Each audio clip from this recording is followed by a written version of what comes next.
Everyone, welcome to the teachers journey.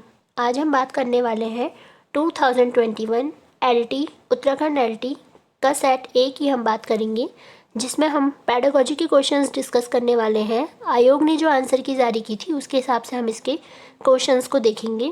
First question है, according to national curriculum framework 2005 English subject is compulsory from which class? It's correct answer is option number C, class 1। Next question, from the following which is not the characteristics of a good test? Validity, subjectivity, objectivity या फिर discrimination? So its answer is subjectivity। अगर किसी test में subjectivity आ जाएगी तो वो हमारा एक अच्छा कैरेक्टरिस्टिक नहीं माना जाएगा। Next question, by whom the 16 PF questionnaire personality is made of? Sigmund Freud, Henry A Murray, Raymond Bernard Cattell या फिर C.H. Jung? So its answer is Raymond Bernard Cattell. Next question, the first step of action research is formulation of action hypothesis, analysing the probable cause of the problem, delimitation of the problem, identification of the problem. So its answer is identification of the problem. सबसे पहले हम समस्या की पहचान करेंगे, तो यही हमारा एक्शन रिसर्च का क्या है, फर्स्ट स्टेप है। Next question, foresight is considered in which theory of the learning? Trial and error theory of the learning, insight theory, learning theory of conditional response, Kurt Lewin's field theory? So its correct answer is option number B, insight theory of learning. Insight theory of learning क्या कहती है? इसमें हमें insights पता चलते हैं सही और गलत के बारे में। Next question, which one is not a type of mental emotions of the child according to Bruner? Bruner के हिसाब से इसमें मेंटल इमोशंस का टाइप क्या नहीं है? Activeness, iconic, symbolic, concrete, operational? So its answer is option number D, concrete operational. ये सारे इसके टाइप होते हैं ब्रूनर के। ठीक है, अगले जब हम थ्योरीज डिस्कस करेंगे तब इसके बारे में बात करेंगे। How many sub test are there in Bhatia battery general intelligent test? जो Bhatia battery general intelligent test का जो टाइप है उसमें कितने सब टेस्ट होते हैं? 2, 3, 5 या फिर 7? So its correct answer is 5, option number C. Next question, how many cards used in Rorschach inkblot test? Rorschach के इंकब्लोड टेस्ट में कितने कार्ड्स यूज होते हैं? 4, 5, 8 या फिर 10? So its correct answer is option number D, 10। Next question, in which of the following teaching method the new rules और principles are derived from examples? ठीक है, इसमें से कौन सा ऐसा टीचिंग मेथड है जिसमें न्यू रूल्स और प्रिंसिपल्स निकल करके आते हैं एग्जाम्पल से? एग्जाम्पल टू रूल की इसमें बात हो रही है, तो एग्जाम्पल से रूल की तरफ हम किस में जाते हैं? Inductive method. So option number A is the correct answer. अगर यहाँ पर हम बात करते हैं रूल टू एग्जाम्पल की, तो रूल से एग्जाम्पल पर हम कब जाते हैं? डिडक्टिव मेथड में, तो हमारा आंसर डी होता। Next question, according to the Jean पियाजे the period of concrete operational stages? Concrete operational की जो स्टेज है वो कौन कौन से किस ईयर्स में मानी जाती है? वो है हमारा 7 to 12 years. Option number B is the correct answer. Next question, according to Terman the intelligence questions of the mental retarded children is? Mental retarded जो चिल्ड्रन होते हैं उनका इंटेलिजेंस IQ कितना होता है? Less than 70। D is the correct answer. Next question, the correct sequence of heuristic methods terms is? Discovery of fact, creation of problem, formulation of hypothesis? यहाँ पर बात की गई है सीक्वेंस हमें बताना है ह्यूरिस्टिक मेथड जो होता है हमारा। तो ह्यूरिस्टिक मेथड का टर्म हमारा मतलब स्टार्टिंग कहाँ से होती है? क्रिएशन ऑफ प्रॉब्लम से। क्रिएशन ऑफ प्रॉब्लम होगा, देन डिस्कवरी ऑफ फैक्ट्स होगा, फिर फॉर्मुलेशन ऑफ हाइपोथेसिस होगा। ठीक है, फॉर्मुलेशन ऑफ हाइपोथेसिस मतलब संकल्पना का निर्माण जब हम करते हैं, कारणों का पता लगाते हैं। तो पहले हम क्या करते हैं? Creation of problem, discovery of fact, सारे फैक्ट इकट्ठे करते हैं, फिर कारणों का पता लगाते हैं। तो ये ऑप्शन नंबर सी इसका करेक्ट आंसर हो जाएगा। Next question, in which plan school is considered as children's home? ठीक है, कौन सा ऐसा प्लान है जिसमें ये माना जाता है कि स्कूल बच्चे का एक घर है?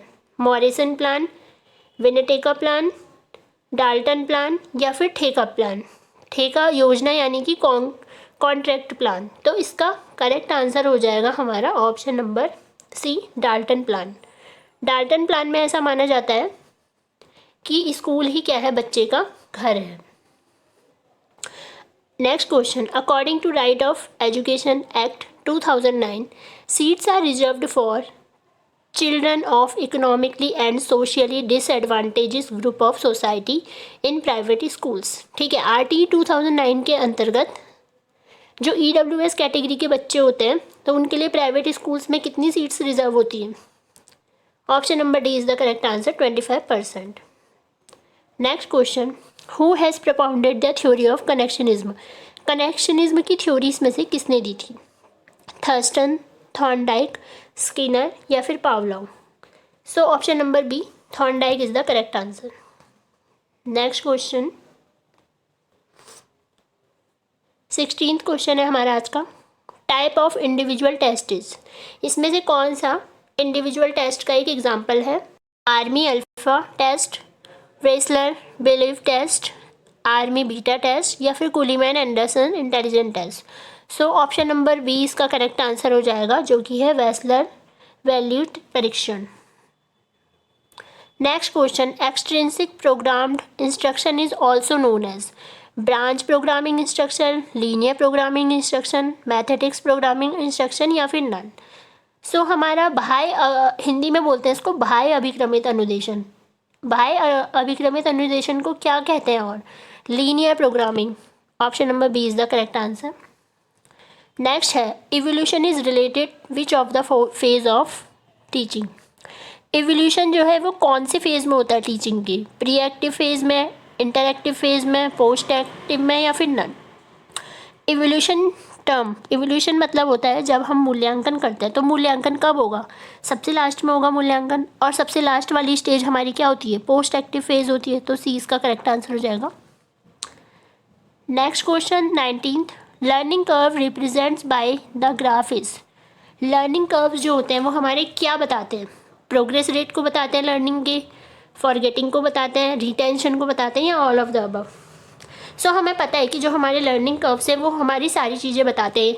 कॉनकेव ग्राफ होता है, कॉन्वेक्स होता है, ठीक है, वो सब बताते हैं कि हमारी लर्निंग कहाँ पे कैसी हो रही है, रेट क्या है उसका। ठीक है, तो इसमें ऑल ऑफ द अबव इसका आंसर हो जाएगा, option number D. Next question, team teaching is developed by. Team teaching का डेवलपमेंट किसने किया था? J Freeman. Option number A is the correct answer. Comes under the acquired motives. Acquired motives किसके अंदर आते हैं? सेल्फ प्रोटेक्शन के अंदर, एंगर एंड फियर के अंदर, hunger and thrust, cooperation and competition. ठीक है, एक्वायर्ड मतलब होता है अर्जित अभिप्रेरक। अर्जित अभिप्रेरक मतलब वे अभिप्रेरक जो हमें यहाँ पर मिलते हैं, मतलब जन्मजात नहीं होते वो ये होते हैं कि हमें समाज से या यहाँ आकर के मिलते हैं। तो क्या है इसमें से? Option number D, cooperation and competition. 22 question है हमारा, the scalogram method of attitude measurement was propagated by. Scalogram एक मेथड है जो अभिवृत्ति का मापन करता है, तो ये किसने दिया था? ये दिया था थर्स्टन ने। Option number B. Next question, which is the first source of the phase of motivation. ठीक है, जब मोटिवेशन का जो फेज जो हमारा एक साइकिल बनता है तो उसमें फर्स्ट नंबर पे क्या आता है?